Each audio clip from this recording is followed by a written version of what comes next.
ban loo indi. waaw li ma indi day tey dafa am benn artiste bu tudd lan Modou Ndiol. Modou moo doon wax sànq. waaw Modou Ndiol comme Modou Ndiol. Ndiol. ah Modou Ndiol. séeréer la. ok.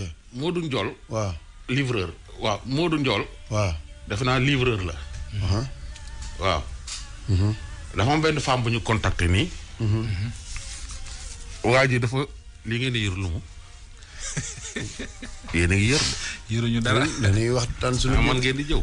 non lu Modou Ndiol mi def. waaw loolu waaye yow balaa ngay dem ci Modou Ndiol mi première dame démb dafa génn wax nga bokk ci gouvernement bi xanaa di nga ci sànni ay kàddu balaa ngay avancé. Modou Ndiol avant ñu ci dem kay. non première dame dama koy féliciter rek li mu def démb da koo yéex a def. réew mi sooy def lu baax da nga koy war di wane. yu ci bari nag yu mu wax yoo xam ne man mii mën naa ni seede laa ci. yow mii waaw man moom du ma ni kenn xamoo yonent baa ngi lay nuyu. te gisuma ko. depuis 2012 ak léegi ñi faju ci ay sénégalais mu jaarale ko ci man kenn xamul nu mu toll. ñi ci buntu rajo yeeg yu buntu télé yeeg yu ci baree bari ñoo xam ne wax dëgg yàlla ci man mii leen jaar ba faju ci ñoo xam ne dem nañ fi Tunisie faju ji dem ñëwaat faj seeni bët. loolu moom wax dëgg yàlla ba mu koy wax ma koy dégg dem moom j'étais vraiment fier parce que yàkkamti woon naa mu def communiqué ci loolu waaw la ci des nag yeneen yam wax nag moom intéressé wu mais waaye li jëm ci wàllum faju bi moom lu wér te wóor la ñu ngi ko ciy félicité bu baax a baax ñu koy ñaanal yàlla na ko yàlla fay. waaw yàlla en tant que yow Ndiaye en tant que première dame bu génnee wax pare peut-être am nga loo ci sànni parce que première dame quoi qu'on puisse dire c'est la première dame quand même. waaw mais d'accord mais doomu aadama la wax na ko sax. soxla woon na communiquer. am na ci mbir yu mu nekk. am na lu desee leer ci boppu nit ñi am na lu ñu koy waxal. génn na def na ciy leeral. loolu kay xanaa peut-être ni mu ko defee rek. waaw man de loolu lay rafetlu ndax benn mooy bu fekkee da ngaa génn di wax en tant que première dame. say wax bariwul. nga génn waxi wolof déjà. def ko ak simplicité bi mu wane démb. waxuma nag ci fond beeg yooyu man maa ngi ci forme bi. simplicité bi mu wane démb. toog ci télévision nationale. leeral fa ay ponk. ñu bëri gën ko cee xam duñ def lu dul rafetlu ko rek. duñ def lu dul rafetlu ko déjà moom li ñu koy dégg bariwul. waaw rafetlu ko rek. en tout cas des na ku nekk ak sa jàng. dëgg la baan la mu wax ci fondation bee ko yitteel. ñeneen ñi xëy na li ñu waxoon ne daa dof ak daa feebar ko yitteel. ñeneen ku nekk ak ni nga ko jàngatee rek. mais nit daal boo amee cër bu teel war a toog ci kanam Sénégalais yi. kenn fayu la kenn forcé wu la. nga toog waxtaan ak ñoom. làkk wi nga jàpp ne lu bëri ci réew mi ñoom la ñu dégg. nga wax ci ak ñoom. bu ko neexoon toog tegalee tànkam. sol yéreem yu seer takk ay oram yu dul jeex. làkki tubaab jug dem. mais defu ko dafa xalaat man sama maam ja nekk ngaabu te déggul tubaab. xalaat maam yi baan ja nekk fële mu wax ak ñoom ci làkk bi ñu dégg bon li ci des na ku nekk ak voilà gis-gis ba nga cay am. en tout cas daal exemple la référence la ci jigéenu Sénégal wax dëgg yàlla képp kuy jigéenu Sénégal te bëgg lu baax démb soo ko gisee war ngaa kontaan waaw man nag li ma ci intéressé mooy daal mooy ñi feebar te mu leen di faj. loolu man moom seede la loolu moom na ci gën a dollee góorgóorlu. waaw loolu moom vraiment moom bu fekkente ne moom mi ngi ñuy dégg. da ci dollee gën a góorgóorlu. waaw parce que àdduna loo am te amuk wér. day compliqué. te li ma ci gën a neex gis nga waajuram wu jigéen day déglu rajo. xalaas gii du ko raw. malade bu ñu jàllale fii. moom moo ko koy wax. man des fois première dame woo ma ni ma sama yaay leen déglu. nee na da ngeen a wax malade sàngam nu mu demee ma expliqué ko orienté malade bi ñu daal koy toppatoo. en tout cas daal moom na xam ni elle est aimée.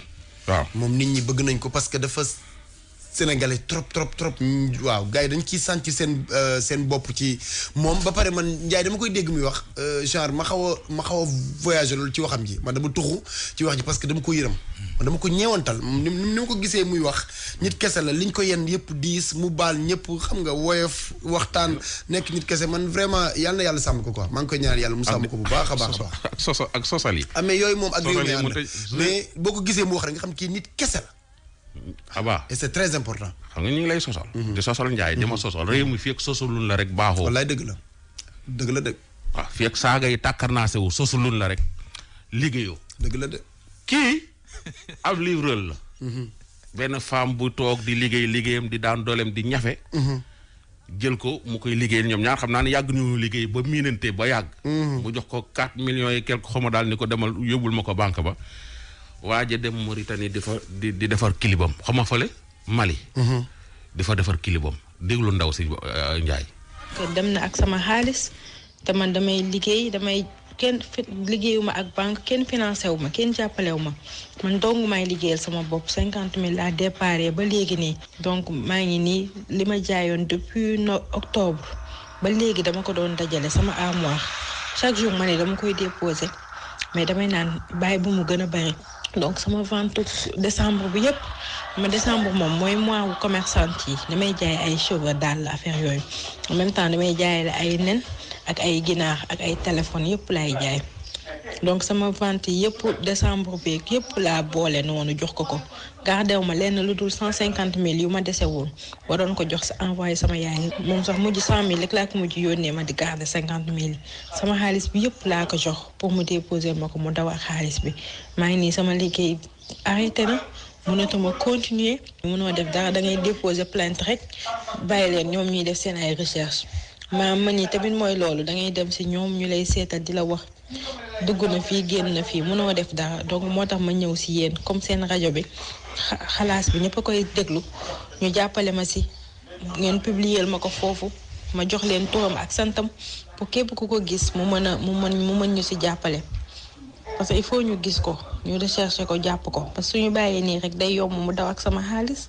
di ci dund xaw ma fu mu nekk man sama liggéey tardé aussi c'est vraiment pas juste c'est très injuste. xam naa di nga ne lu tax ma jël xaalis bu toll noonu yëpp di ko jox livreur mais c'est parce que dañoo yàgg di liggéey c'est pas la première fois sax ma koy jox xaalis bi mu koy déposer vraiment Dakar moom dafa xat course yu bëri doo ko mën a def mais man ñoom lay liggéeyal même ay or su ma koy jënd sax ñoo ma koy jël benn agence la mais ñi ngi naan man naa porter plainte agence bi mais man tamit agence bi bëgguma ko porter plainte parce que du agence bu mag agence bu ndaw la ki ko moom dafay taaba moom tamit tey liggéey nànk-nànk xam nga su ma ko porter plainte su ma fayee mënuma fay te bu may fay tamit xëy na dina donc kii nii dong lañu mën a porter plainte ñu poursuivre ko wala ñu mën ko jàpp parce que tamit metti na trop si xol waaw maa ngi nii damay liggéey booba tey sama liggéey dafa arrêté xaw ma lu may def xaw ma fu may dem vraiment metti na trop metti seen waa kër yi ñoom yëg nañ ko seen waa kër yi ñi ngi dëkk Ndiaye Mberes lañ dëkk benn village bu nekk Saint-Louis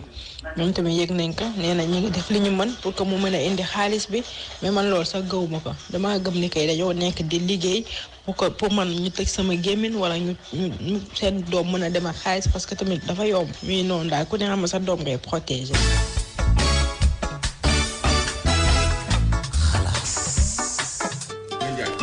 kii mooy commerçante bi nga xam ne wax dëgg yàlla 50 000 la démarré di liggéey di dajale mais livreur bi dafa yàgg ak moom dañoo miinante yàgg na ko yónni ay or ak lu ne waaye bii nag du ko yónni mu see xaas bi da nga naan ma ana waa ji déet bala ñu yegg ci waa ji waaw femme bi moom loolu la séq ak livreur waa ji waaw yónnee ko mu koy dawal ay course waaw léegi li ma jaaxal mooy kay nu mu mën a yëkkatee 4 millions di ko jox ab livreur. xam naa da ko wóolu rek. boo xam naa nag livreur yaa ngi yóbbu lépp lool it. waaw. ñi ngeen di mais ça dépend aussi ci kii de confiance bi dox seen diggante. waaw. léegi waa ji nu mu def 4 millions yi. déglu ko. Antoine nag mu nice. cool merci beaucoup merci encore une fois nice waa gis nga dafa aare quoi merci beaucoup. sama fi laa ko defee Mali laa ko defee Mali. en fait actuellement dama koy clip nii sax donc ci laa nekk nii ci tournage bi laa nekk en fait pour clip incha allah yow partagé ko rek son bi na daw quoi na daw na si ñëpp jot Anto na si ñëpp jot. waaw na si DJ jot na si animateur yi jot képp kuy animateur rek animatrice na si jot incha allah bu clip bi génnee dina la ko envoyé en benn parce que dañu actuellement il faut ñu trouver un village fii nii il faut ñu xool benn village fu ñu mën defee tourner foofu lépp scénario bi actuellement ci diggante xale bu mu bëggoon bu mooy bëgg la quoi en fait xam nga donc ni ma ko gisee ak ni ma ko bëggee ak ba ñu mayee ñu ba mariage bi am ko affaire yooyu yëpp donc loolu moo tax ñu bëgg ko yóbbu si benn village pour affaire bi mën a aare quoi. actuellement yàq naa lépp yàq naa ko mais actuellement de toute façon man li may def xam naa ko léegi bu mu yaakaar ni dama jël xaalisam. non parce que mi ngi ci moom dinaa ko delloo amul benn problème amul solo ci naa la wax nag tey li am actuellement xam fi may def sama tànk moo tax ma def lii. li mu bëgg actuellement xaalis moo koy def ku ma ko mënoon ab actuellement doo ma ko jox parce que somme boobu mënoo ma ko jox. Mbiri Ndiaye dëgg la daf ma jox xaalisam mun ma yóbbu ma ko banque yi tëj mun ma gàddu ko après indi nga sama kër donte gis naa ne xaalis ba actuellement war naa si mën def samay projet donte moom su ma ko abboon dëgg la xaalisam la li may am naa ko ba noppi xaalisam dinaa ko delloo fii lépp loo fi gis actuellement risque la nit boo dem àdduna fii lépp loo fi gis risque da nga dem ak risque sama life dama ko dem ak risque te xam naa actuellement ni mu mel je sais tout xam naa lépp nu mu demee xam naa lépp nu mu demee ok am na ba pare lii ma am na ba pare donc li ma lay expliquer rek mooy bu am dara lu leen jaaxle donc juste xam naa donc yéen a ngi inquiété wu en fait mais ne vous inquiétez pas Mbiri Ndiaye dinaa maay soo sama dàll man dem ba këram jël xaalisam jox ba dollil ko xaalis amul benn solo.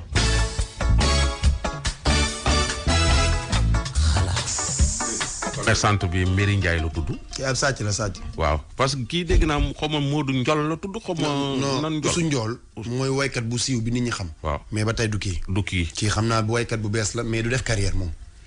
ma nga Mali di clip de. kii moom du def carrière moom. ma nga Mali di parce que nga jël xaalis àq. kenn du ko commencé carrière quand même doo commencé sa carrière dugg ci showbiz bi nga xam ne coow kese la. yow nga jël àq di ko dugal ci biir showbiz bi. ba pare naan est-ce que du stratégie communication. saa ci nga. doy na waar de. clip ba siiw na fi mu nekk nii te génnagul. mais. déet clip ba siiw na te génnagul est-ce que du stratégie. mais moo kii su ne cëpp aéroport wala. frontière ñu jàpp ko la wax maa koy fay ba tegal ko. est-ce que dina dugg ci dëkk bi. mais nag baan loolu tamit ni Ndiaye wax mën na nekk stratégie parce que américains yi dëgg balaa ñuy def clip muy génn dañuy fekk biir prison. ñu xam ne daal laa koy conseillé ñu génnaat. bu ñu génnee son album bu bees am na benn événement bu ñu ciy teg nu mu tudd ci waay. ban. non comme nga génnee kii rek comme Youssou Ndour doon def jëy stade. waaw kii pour def promotion bi. waaw am na nu ngeen koy woowee yéen kii. showcase wala. waaye yow kii nit la. lan la loolu la noonu. déedéet séance d'écoute. séance d'écoute bi waaw ok na ko defee central. wala rëbës. xaw ma ku fay fekk day yéeme ne. en tout cas tamit femmes yi nañuy bàyyi di denc yenn somme yi ci seen kër yi. waaw soo liggéeyee ba mat 500,000 demal versé ji ko. waaw lu mu banque ya xat-xat demal nga versé ji ko dëkk bi léegi wóolu nit dafa wóorul kan ngay wóolu. sa doom sax yenn saa yi da nga ko jox xaalis mu dem ak moom. banque yooyu sax baan war nañ ci wax man xam nga lu ma dul mën. dénk la sama xaalis di ko jëlee di rang. waaw loolu it problème la. dénk la sama xaalis moom ko mu leer ma ne man maa ko liggéey. dem di ko jëlee di rang. am na ci banque boo xam ne moom liggéey na système boo xam ne fii nga toog ngay toog dugg ci sa compte retirer li nga bëgg a retirer dem. te li soof ci banque yi foo koy retirer. fii ci da nga koy retirer dugal ko ci yi xew léegi. te li soof ci banque yi Ndiaye. waaw mooy boo yóbbu yenn somme yi ñu xam ne moom ngay indi. kenn du la rangloo. waaw dañ lay wutale buntu bu la jaar. am na buntu am na buntu nga gisante ak moom mais boo ñëwee ngay jël si somme noo def rek. mais ñaata banque ngay dugg gis fa juróomi guichet. benn cay dox. dëgg la de. ñeneen ñi amul kenn ku fa nekk te duñ la wax lu tax ñëwul. ñu bàyyi xel soo bëggee bàyyi banque ba nag loolu foofu la problème bi ne. nan ñu bàyyi xel de. corona bi daa bëri ci réew mi. c'est que nag problème bi mooy fi metti yëpp moo bëri. Ndiaye. ban kii ñaari jabar la am. kon yow da ngaa pare ci. clip bi nii sàcc yi ñëw. da ngaa pare ci waykat. waykat bi kay duñ ci pare dañ koy xaar mu ñëw rek nañ xaar mu ñëw rek ba mu ñibbisee ak jàmm. affaire bi assur waaye kii dafa tëdd di nelaw. xam naa ca ñaareel bala aaye. waaw braqueur yi ñëw dugg ci biir kër gi. mu dew di jëli armam ca aawa ba daa fàtte woon arme ba de néegu aawa ba déglu Ndiaye. maanaam mbir mi ni mu demee daal suñu këram gi yàgg na lool waaye man ci ay nelaw laa nekkoon. bi may yéegee bay jóg nag.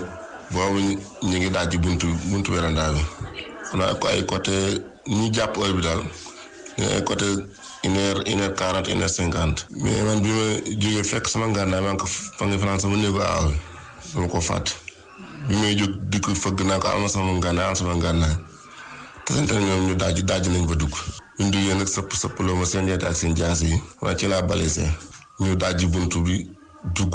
ubbiloo ma coffre-fort bu ndaw bi mu ubbi ko ñu jël caabi ubbi bu ndaw bi bu mag bi waaye la fa nekkoon lépp ñu jël ko daal di génn gaaw dem xam naa daal diiri wuñ fi ay 10 minutes 15 minutes côté yooyu lañ fi def. xam naa ne li dugg ci biir bâtiment moom mën nañu mat 10 wala 11. am na ñu nekk ci biti di tiire ay fetal di tiire daal noonu daal la affaire bi demee man noonu la ma dikkee surprise la ma dikkee daal bett na ma lool.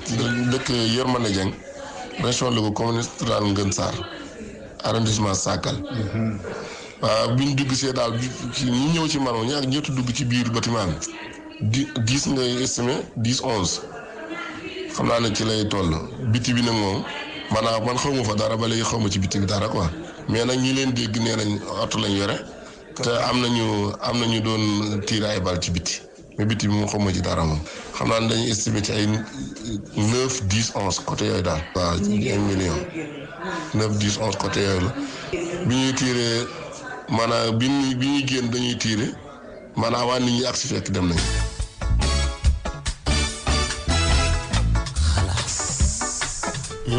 mi ngi noonu. yóbbu nañu xaalis ba. yóbbu nañ ko pour ay 10 voire 11 millions ci région de Louga bi la. Ndiaye. waaw. xaalis lu mu bari yóbbul banque.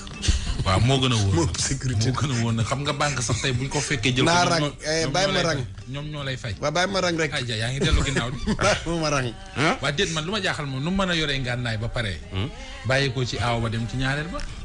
non xam naa néegu aaw ba neex rek. mu fàtte non dañuy xaal ban genre yor na ngànnaay. ngànnaay moom réew mi doo ko yor te yoroo këyit. waaw ndax lu mu yor autorisation port d'arme. wala autorisation de transport. ngànnaay daal la wax xaw ma ban ngànnaay la yor lay wax.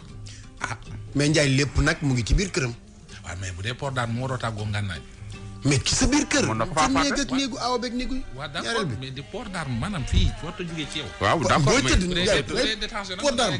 sooy tëdd da nga koy ngege naa yor. Ndiaye mais xëy na ndax da koo fàtte ca ngege naa. léegi mi ngi c'est ça. nii fi mu ne fetal gi amul lu ko njëriñ. non xam nga aawo yi nag ñooy booba ba mu ko fi fàttee aawo bi waroon naa am xel mu delloo ko. en tout cas lépp aawo yi la. en tout cas am na awa boo xam ni mu ngi ci ay problème man la borom këram da koo gis mu takk ay or. borom kër gi laaj ko foo jëlee or yi awa bi liggéeyul xëyul gontul. te du génn kër gi. te mi ngi ko wax. te problème am na ci kër gi ndake waa ji dafa takk ñaareel bi am complicité ak awo bi lu garaaw complicité boo xam ni awo bi day dawal compréhension fu mu toll ci borom kër gi bu ayee ci moom ne ko non ki nga takk xale la profité wu leen xale la 2 ans awo bi di may ayam ñaareel bi xale la mu koy may ndake musu koo may ay ndake awo bi heure bu borom kër gi ay see ci moom mu ne ko demal ci ñaareel bi xale la ak yooyu awo bi da koy jox 10 000. comme koy jox ñaareel bi da koy jaay ay bi 10 000. muy dajale loolu ba mat lu mu jëndee ordre waa ji nag yooyu yëpp méttiwu ko. location daay. li ko metti mooy lu tax moom ñu ko doon jaay moom 10 000 ñaareel loolu moom il faut ma indi ko nee na moom 2 ans ñu koy jaay. ba aaw yi da doon jaay ayam. bien am ay bien moom takk ay orom taxaw ne woo ñaareel bi toog di ko sant di ko gërëm di jaay ji toog di jooy. awa nga ne li yàlla yow baax. non mais kii na sax dafa kii li ko dal tuuti 10 000 yi livraison waroon na cee bokk. à domicile lañ la ko jox kay. Ndiaye lan lay def nii. kii de loolu lay def. ak kii mu li nga liir daal lay def. ma ngi ca kii moom ma ngi ca boppam moom. ay film rek lay seetaan. ba mu amee 12 ans la ko tàmbali seetaan ba ni mu amee nii 25 ans et quelques. film yi nii mbër la woon dem na ba fu mu dem di bëri sax dañ koy daan yu ñaaw. ah kii mais luy problème am. kii yàgg naa daan de. day def masturbation. damay dund lu nga xamante ni franchement dafa métti trop warut naa sax ñëw si yéen di ko wax parce que dama nekk benn xale bu nga xamante ni ay 27 ans sax aw ma ko. y a plus de presque 15 ans man daal dama am benn problème sama problème mooy problème masturbation 14 ans 13 ans wallahi laa commencé man li sama problème mooy film pornographique yi ngeen baam si kàddu gi loolu rek mooy sama problème depuis bu may nekk booy dama ko doon seetaan tout temps bu may am 13 ans 14 ans laa commencé gis naan waa lii la affaire yooyu au début boobu xaw ma ko woon du ma toog 2 jours 3 jours te seetaanu ma wala ma fois tout temps aw ma si arrêt billahi aw ma si arrêt man parfois damay dem toog xool julli ñaan yàlla naan lii yàlla naa ko bàyyi yàlla naa bàyyi film pornographique yi may seetaan chaque jour di wax ni yàlla naa def nii mais parfois mun naa xoolal xeex ak sama lii na bu 1 mois affaire yooyu noonu mais su ma siy ñëwaat du ma xam sax la mu ci ñëwaat day mel ni kuy tux rek wala kuy def leneen naan sàngara affaire yooyu chaque jour mun na wàññi bàyyi na mais suy ñëwaat doo xam man loolu moom mu dal franchement jaaxle naa trop bu ma deful dara su ma wéetee sama nekk rek sama xel si loolu lay nekk damay toog di ko seetaan jippi sama bopp ne ma lan moo tax may def lu salte lii bu fi muy pornographique yi amul benn njëriñ yi rek toog de suba benn jour def ko plus de 2 fois wala 3 fois benn jour dafa dem ba benn essence sax benn force physique amatuma ko dafa dem ba mun naa football samay morom affaire yi te man amoon naa talent football rek laay def mais damay jékki-jékki rek du ma xam sax lan la soxna ci biir terrain affaire yi noonu sport sax dama dul am envie sax defati sport du ma am envie defati sport bëre rek laa doon def tamit bëre mais day dem ba nga xamante ni sama morom sax suñu bëri ñoom diñu jékki-jékki daan ma daan yu bon yu ñaaw nga xamante ni damay dem ba tig rek ko sax moo tax may tig naan man su ma demoon sax léegi ba takku soxna léegi ça veut dire que sama jabar du ma ko mënal dara daf may traumatiser bu baax a baax maa ngi leen di ñaan ngeen wax ma la moo si solution nga xamante ni lii dina mën a tax ma bàyyi ko ba mu jeex takk wallaay sonn naa trop dafa dem ba même site am na benn site boo xam ne mu laa doon dugg dafa dem ba nga xamante ni site boobu sax ma demee ba dugg foofu bépp vidéo bu ma ñëw bu ma seetaan dama naan li seetaanoon naa ko dama ko seetaan naa rek te xoolal yow vidéo yi ni ñuy bëri si site yi day dem ba vidéo bu ma dugg rek dama naan noonu li seetaan naa xaaral ma seetaanaat ko rek jaxle naa trop bu doon lii nii xam naa ni lii may def nii baaxul ci santé mais damay dem ba xam ne léegi dama phrase yi boobu dox sax léegi mënut ko léegi dama teel sax génn suñu kër parce que xam naa su ma doxee tuuti damay sonn.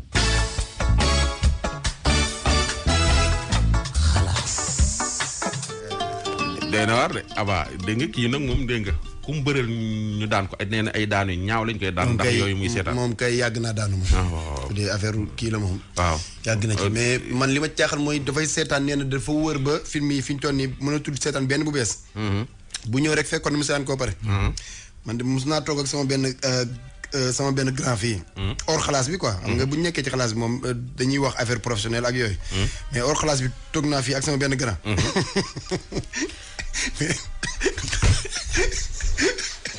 xoolal kii nee na 13 ans la am